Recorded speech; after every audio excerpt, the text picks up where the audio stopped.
आता होत आले यापुढे ते ना कधी होणे. आता होत आले यापुढे ते ना कधी होणे. आता तरी मिळून सर्व बोला.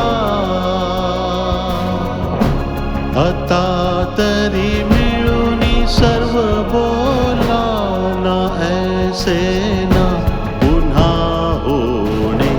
हताशा होत आले यापुढे ते ना कधी होणे.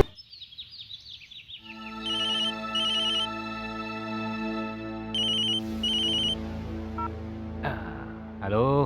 हॅलो सरपंच साहेब, नमस्कार नमस्कार. सुखी रहा राज मराठे. बोला, कसे आहात? कशी काय आठवण काढली? मला असं वाटतं की तुम्ही अजूनही नाराज आहात. राजकारणामध्ये कुठली नाराजी वगैरे नसते. खूपच कठीण काम आहे ते.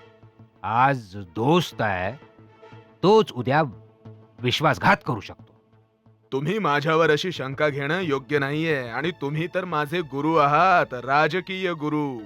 म्हणजे तुम्ही ठाकूर शंकर सिंग बनण्याच्या प्रयत्नात आहात. एवढं लक्षात ठेवा की दुभत्या गायीचा बळी नाही दिला जात. हे पहा सरपंच साहेब, तुम्ही माझ्यावर चुकीचे आरोप करताय. तुम्ही माझ्यावर नाराज असणं हे योग्य आहे.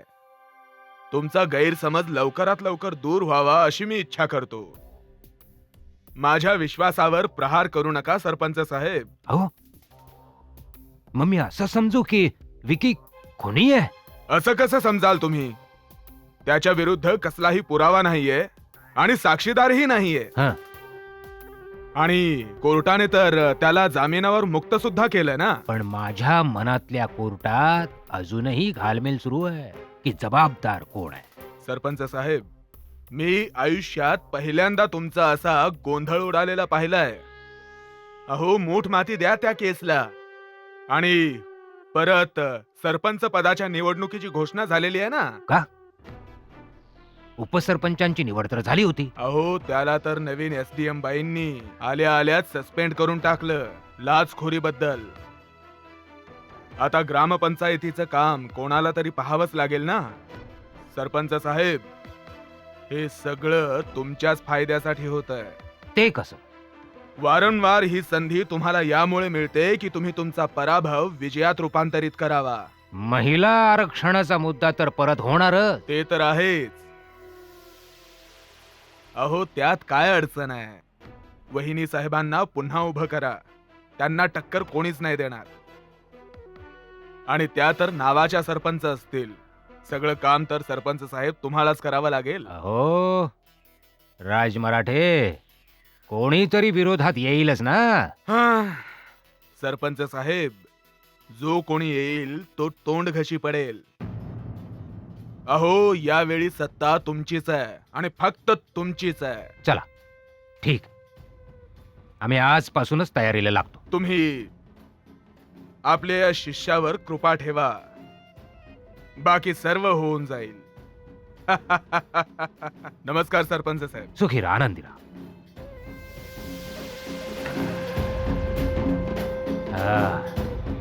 जे होतं ते चांगल्यासाठी होतं.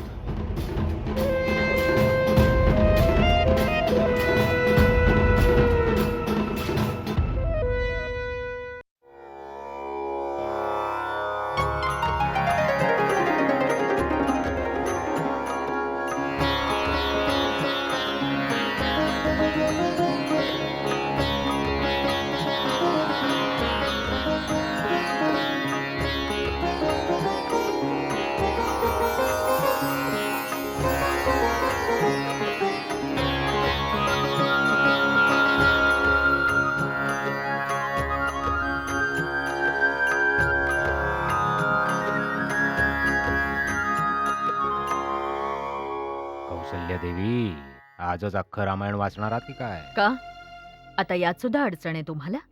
अडचण नाहीये, ते तर खूप मोठं शुभ कार्य आहे. मला फक्त थोडी चर्चा करायची होती. तुम्ही इथे रामायण वाचता आहात आणि बाहेर महाभारत चालू आहे. याची काही माहिती आहे तुम्हाला? मला काहीही माहित नाहीये. त्याचीच तर चर्चा करायला आलो आहोत. गेल्या वेळी सरपंच म्हणून आम्ही जे हरलो, आता त्यालाच विजयात बदलण्याची दुसरी संधी मिळाली आहे. आमची तुम्हाला केवळ एकच विनंती आहे की तुम्ही परत दुसऱ्यांदा निवडणूक लढवावी. मी हो, इतकी नाटकं करूनही समाधान नाही झालं का अजून? मला क्षमा करा. हे पॉलिटिक्स तुम्हीच करा. ते तर आम्ही करणारच. फक्त तुम्ही उमेदवार बना, बाकीची जबाबदारी आमची.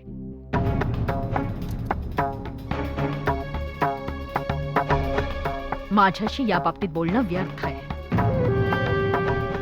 विचित्र आहे तुमचं पॉलिटिक्स. ना कुठे प्रेम, ना कुठले मित्र, ना कुठला धर्म. अन्याय आहे फक्त. तुम्हीच करा. आता तू तरी लेक्चर देऊ नकोस. आमचं तर पूर्ण आयुष्य गेलंय राजकारण करण्यात. मग ती जबाबदारी कुठे गेली? त्या वचनाचं काय झालं जे देशाला दिलं होतं? ना कुठले गुण, फक्त दुर्गुण आणि अन्याय. नको ते डोक्यात भरलंयस. एवढं सगळं कळतं तुला? आम्हाला तर एवढं नाही कळत बाबा. तुम्ही पुरुष आहात ना, एखाद्या गोष्टीकडे सर्वांगीण नाही बघू शकत.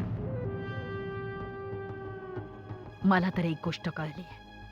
जरी मी राजकारण समजू शकले नाही, तरी तुम्हाला पूर्ण समजू शकले. तुला सांगायचं काय आहे? तू दुसऱ्यांदा निवडणूक नाही लढवणार. तुमची लढाई तुम्हालाच लखलाप. मला कुठली लढाई लढायची नाही. जर महिला आरक्षित जागा नसती ना, तर मी तुमची एवढी विनवणी सुद्धा केली नसती. अरे आमच्याकडे एवढा वेळही नाही आहे की तुमची ही निरर्थक बडबड ऐकत राहू. माझं बोलणं कधी ऐकलंय तुम्ही? मी अजूनही सांगते, सोडून द्या हे सगळं. सरपंच पद, राजकारण दुसऱ्या कोणावर तरी सोपवा. आणि स्वतः चादर घेऊन झोपून जाऊ. हेच सांगायचं ना तुम्हाला? हो, खूप काही केलंय तुम्ही. आता ही जबाबदारी दुसऱ्या कोणावर तरी सोपवा. अहो, अजून खूप काही करायचं बाकी आहे. आणि तुम्ही वारंवार दुसऱ्यांना जबाबदारी देण्याचं का बोलताय? कारण खूप अन्याय होऊन चुकलाय आणि नाचक्की सुद्धा. तुम्ही सत्तेमध्ये या लढाईत इतके गुरफटले आहात की त्यासाठी मोठ्यात मोठी किंमतही चुकवू शकता. बस, बोलण्याची संधी काय दिली, आमच्या डोक्यावरच बसला. यात चुकीचं काय आहे? बरोबरच तर आहे. आज फक्त तुमच्यामुळे माझा मुलगा मालती देवीच्या खुनाच्या इतक्या मोठ्या पाप काय नाही. आणि हा जो तुम्ही आपल्याच मुलाबद्दल विचार करताय ना, तेच खूप मोठं महापाप आहे. अहो, तुम्हाला निवडणूक नाही लढवायची तर नका लढू. आम्ही दुसऱ्या कोणाला तरी शोधू. आमच्याकडे कशाची कमी आहे? आमच्याकडे खूप पत्ते आहे. वाचा वाचा, तुम्ही रामायण वाचा. वाचा वाचा वाचा. गणपती बाप्पा.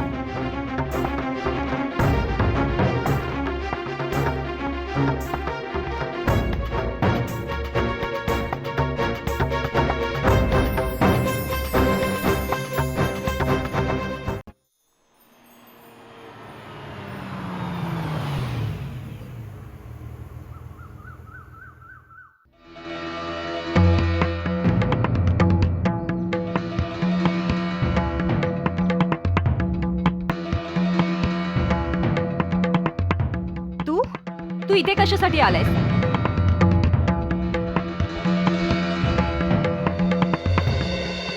या सांभाळून, हळू, आरामात आरामात बाबा, आरामात. बाबा, बाबा काय झालं तुम्हाला? बाबा, तू सांगत का नाहीयेस माझ्या बाबांना काय झालं? बाबा, आधी यांना बिछाण्यावर झोपवूया, मग सांगतो. पण झालंय काय? सांगतो, चला आधी यांना बिछाण्यावर झोपव. सांभाळून, हळू. आरामात. हा, बसा. आरामात. उशी घ्या. बाबा, हा, हा. बाबा काय झालंय तुम्हाला? तू सांगत का नाहीस माझ्या बाबांना काय झालंय? बाबा, बाबा काही बोलत का नाहीयेत? तू बाबा,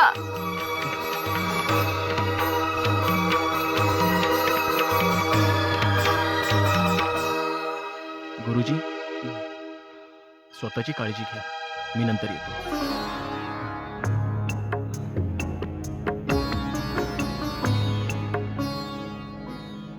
बाबा, हे सर्व कसं झालं? बघा ना किती लागलंय.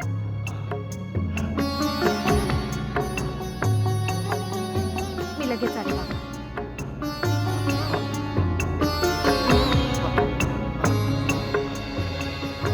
विजय, आता सांग, माझ्या वडिलांची ही अवस्था कोणी केली? भारती, ही प्रश्नोत्तरांची वेळ नाहीये. आज जा, औषध दे, जरा समजून घे. सगळं समजतंय मला, खूप चांगल्या पद्धतीने समजतंय. विजय, माणूस एकदा फसतो, सारखा सारखा नाही. आणि एखाद्याची खात्री आणि विश्वास कसा तोडावा हे कोणी तुझ्याकडूनच शिकावं. प्रत्येक व्यक्तीला कधी ना कधी देवाच्या घरी जायचंय, तुलाही जायचंय. आणि तिथे जाऊन तुला आपल्या गुन्ह्यांचा हिशोब द्यावा लागेल. तू तुझ्या भावापेक्षाही मोठा गुन्हेगार आहेस. मला लवकरात लवकर इथून निघून जायला हवं, नाहीतर तू माझ्यावर आरोपांवर आरोप लावत राहशील. खोटं बोलतेय मी की तू खोटं बोलतोयस? खऱ्या आणि खोट्याचा निकाल थोड्याच वेळात लागेल.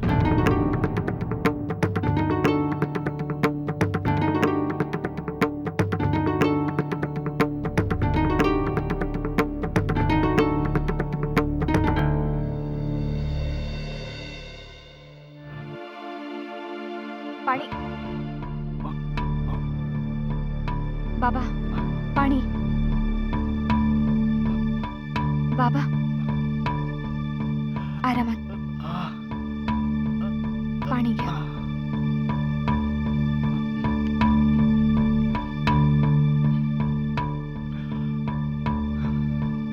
आरामात बाबा.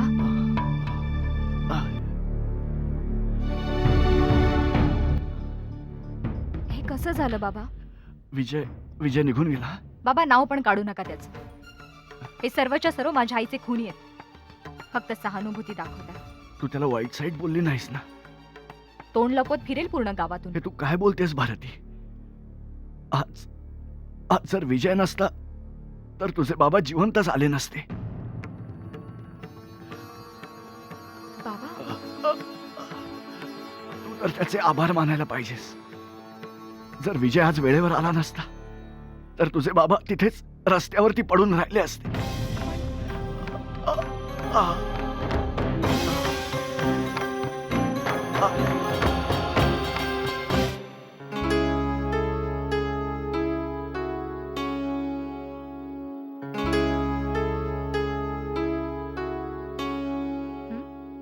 असं काय बघतीयस?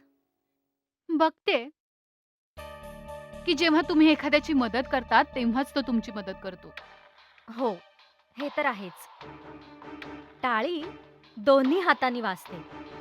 तोच विचार करते. आज जर तुम्ही विजयचा हात पकडला नसतात ना तर त्याने मला मारलंच असतं. आज खूप रागात होता तो. हो, आज मी पण पहिल्यांदाच त्यांना एवढ्या रागात पाहिलंय. स्त्रीवर हात उचलणारा पुरुष षंढच असतो, हे माहितीये ना तुम्हाला?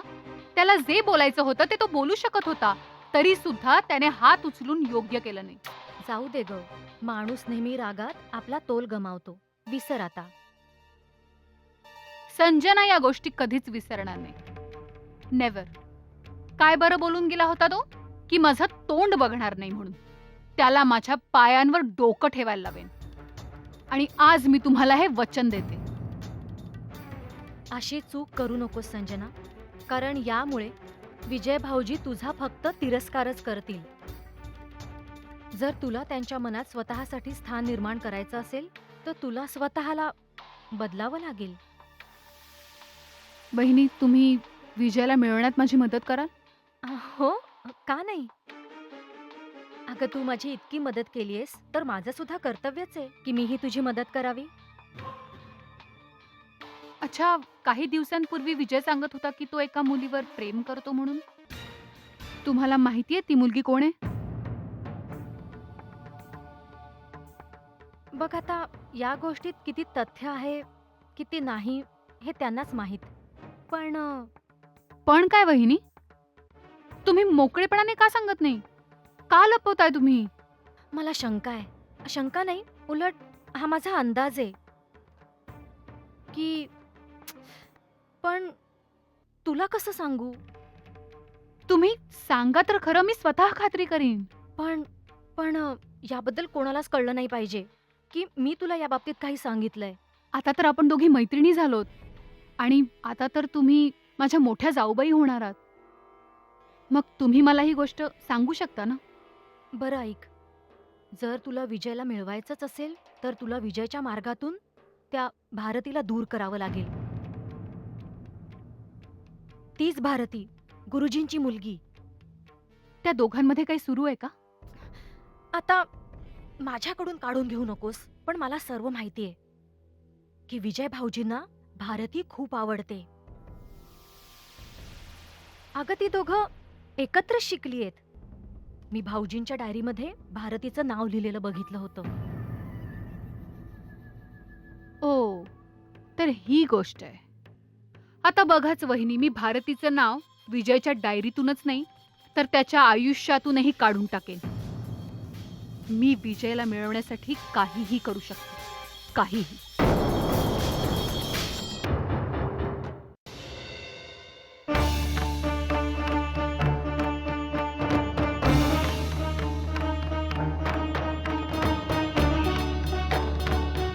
विजय,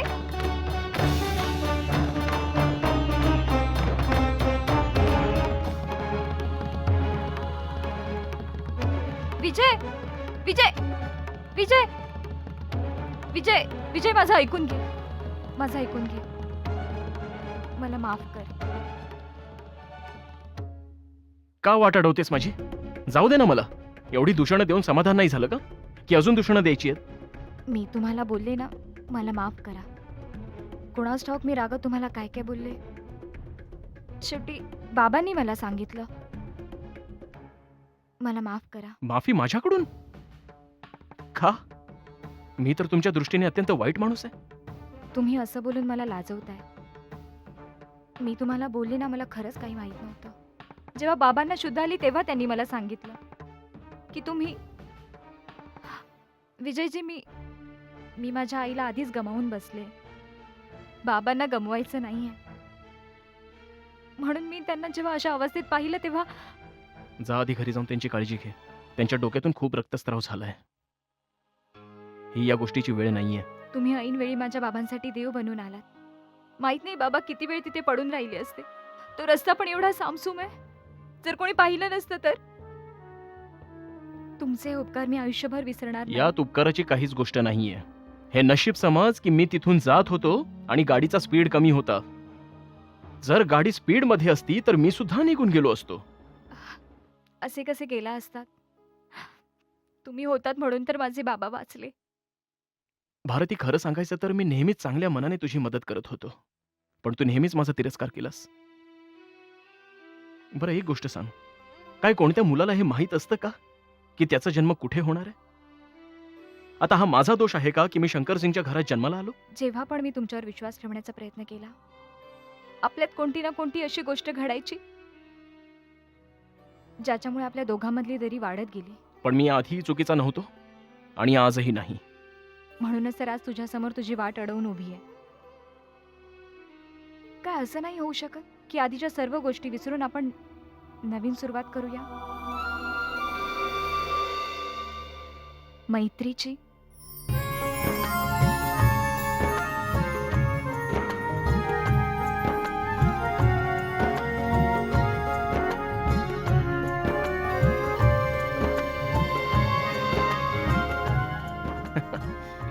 माझा तर विश्वासच नाही बसत. एकदा पुन्हा विचार कर, नाहीतर आपल्या मैत्रीची लाज तर नाही वाटणार ना? नाही, मुळीच नक्की? नाही. हं. मग शेक हँड करूयात आपल्या मैत्रीसाठी.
या पुढे ते ना कधी होणे.